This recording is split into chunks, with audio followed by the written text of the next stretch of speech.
Hello and welcome. This is Your City in Action here on Salina Media Connection. I'm your host, Todd Pittenger from the Rockingham Media group of radio stations. We've got a whole bunch of radio stations here in Salina and across Kansas, and also the director of the Rockingham Media News Network as well. But the main thing I do is I work on KSAL Radio here in Salina, and I host this program. Fun show lined up today. For the first time, Saline County Emergency Management is joining us today. And I'd like to say the new director of Emergency Management for Saline County, but it's hard to believe it's now been a year, Michelle Barkley. Thank you for joining us today.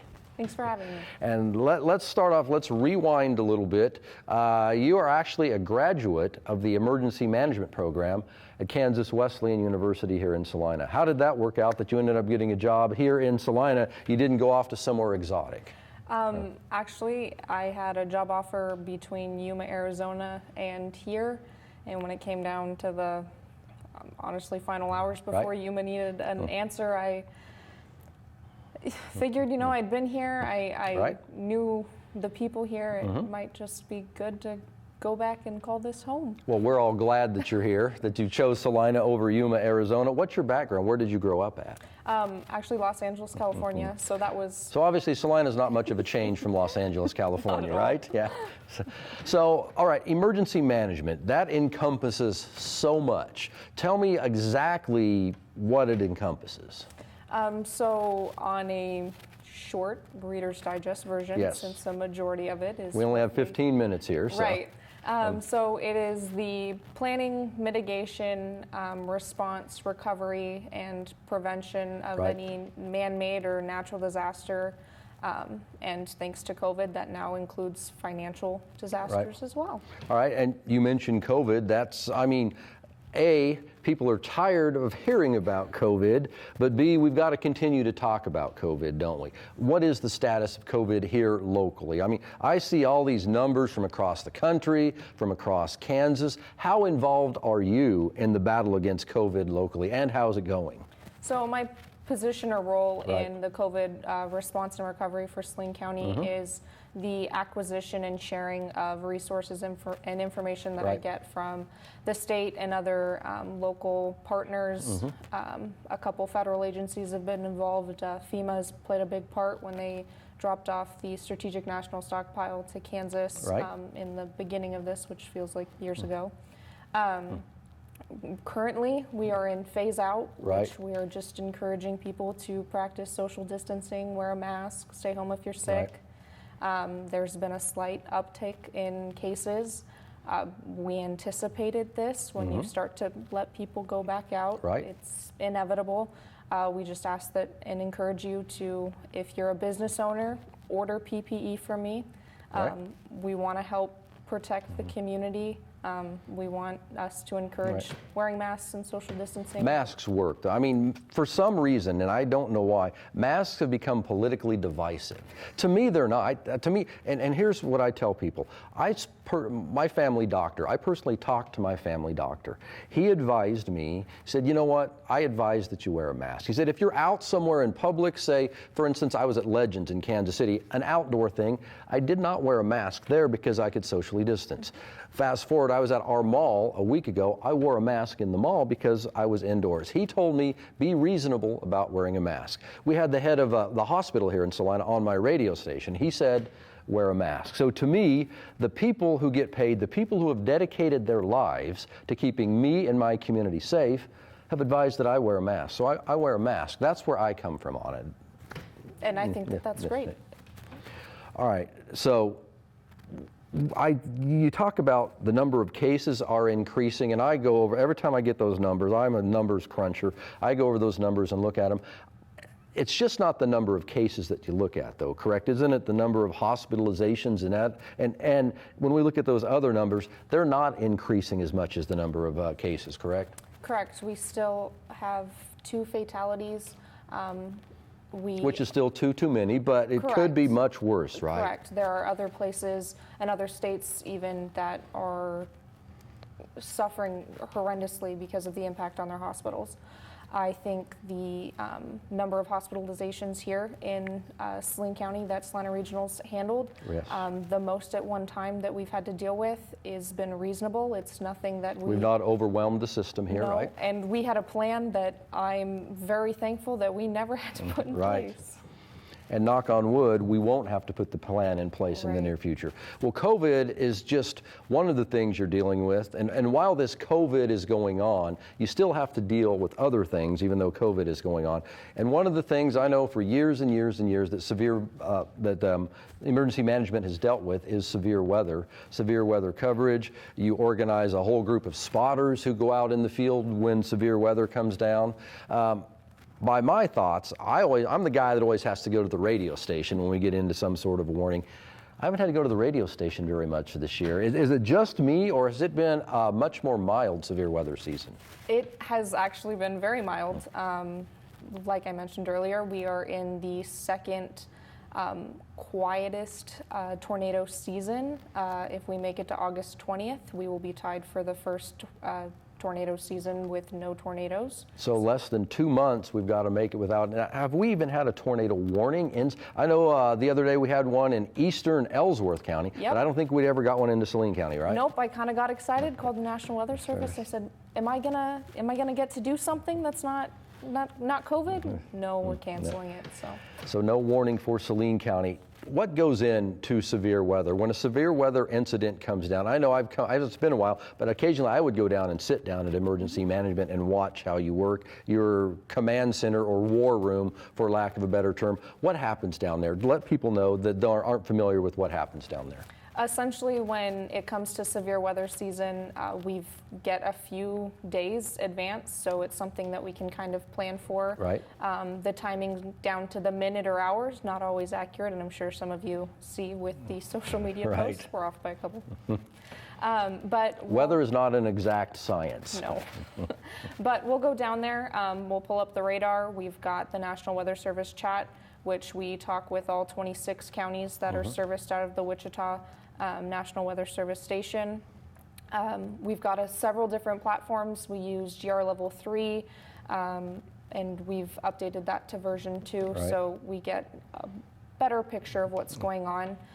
We also communicate pretty well with other counties that have had storms Right. of the same cell recently pass through, just to get a better situational awareness on what they got and what to prepare for us. Now, I'm on that chat also. I use GR Level 3 at my radio station also, but I don't have the number of spotters out in the field that you have. Tell me about your group of spotters. So it is a pristine, well-trained group. And they're all volunteer, right? Yes, and bless them for that. Yes, because absolutely. With only 2 people in my department, I don't know if we would be able to cover the county that they do. You wouldn't. We also use first responders. We've got rural firefighters that double as spotters. We've got sheriff's deputies that double as spotters. I see all those guys every year when the National Weather Service comes to town for their severe weather safety class they put on. I see all of those guys at the class every year. So you've got the rural fire guys out there, sheriff deputies out there, and your group of, they're ham radio guys that go out there too, right? Yep. So all of them are in contact with you at the Saline County Emergency Man, and you're basically in the basement of the law enforcement center, right? Correct.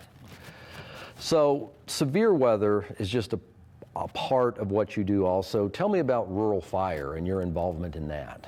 So rural fire holds a special place in my heart because I couldn't do the things that couldn't do the things that they do. And these guys are all volunteers also, right? Correct. Getting paged out in the middle of severe weather when we've got ice storms for slide-offs, holidays, emergencies don't take a break. And emergencies never come at a convenient. Doing radio news for 20 years, I can tell you, emergencies never come at a convenient time. Yes.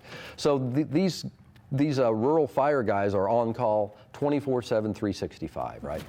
And we actually just recently, to expand some of rural fire's capabilities, we applied for a grant to get some rural fire guys trained and certified in being a UAV pilot. Right. So you can use drones, right? So we can get a better idea of those brush fires and accidents that they work for us. Now, what determines on if your assistant actually have to go out to a scene as opposed to staying at the command center, so to speak?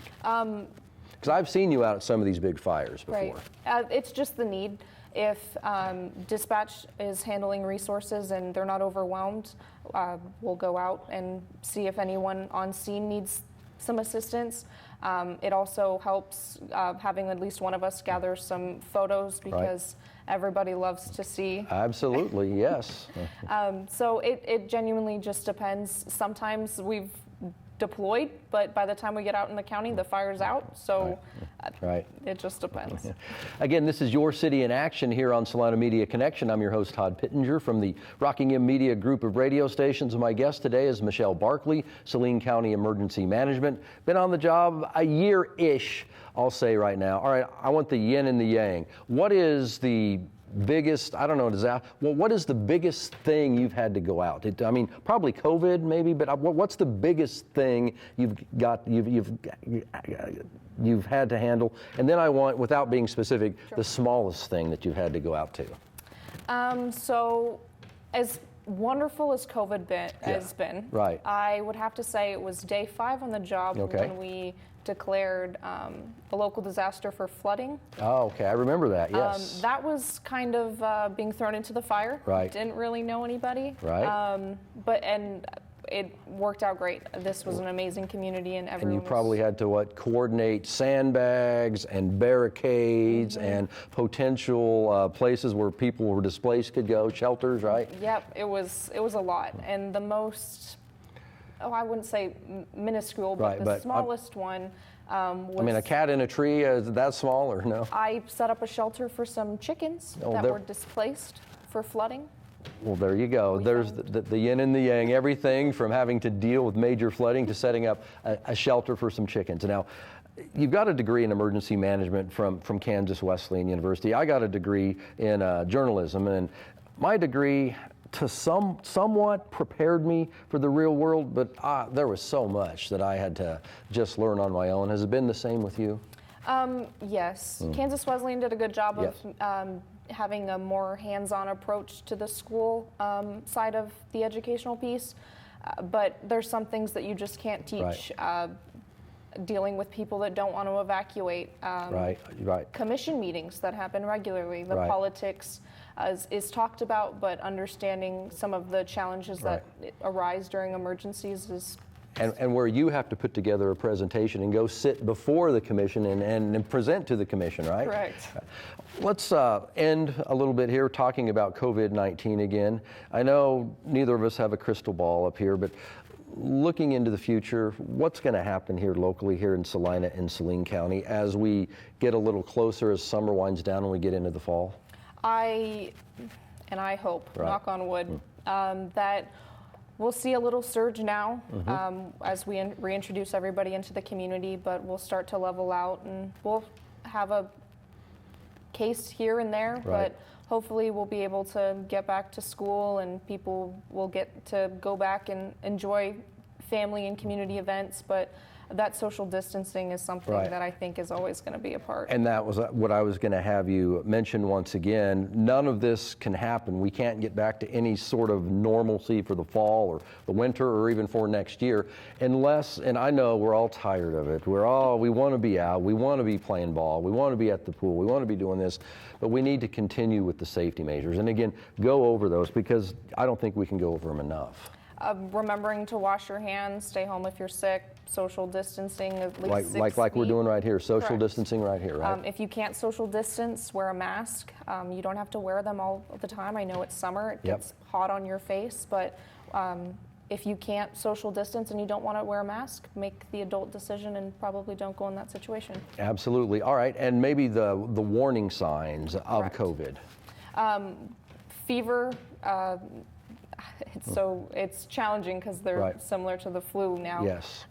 But cough, sore throat, if you're not feeling well, I would say contact your primary care physician, and they'll run through some of the questions if you'd been traveling or in contact with somebody, and they can make that better assumption and depiction of your illness.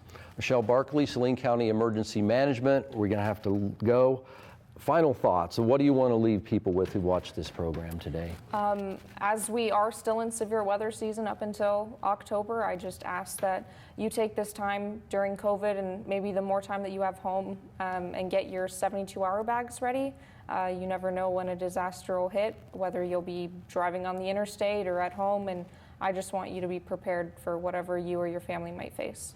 Michelle Barkley, Salina County Emergency Management, thank you for joining me today. Thank you for watching today. This has been your City in Action here on Salina Media Connection.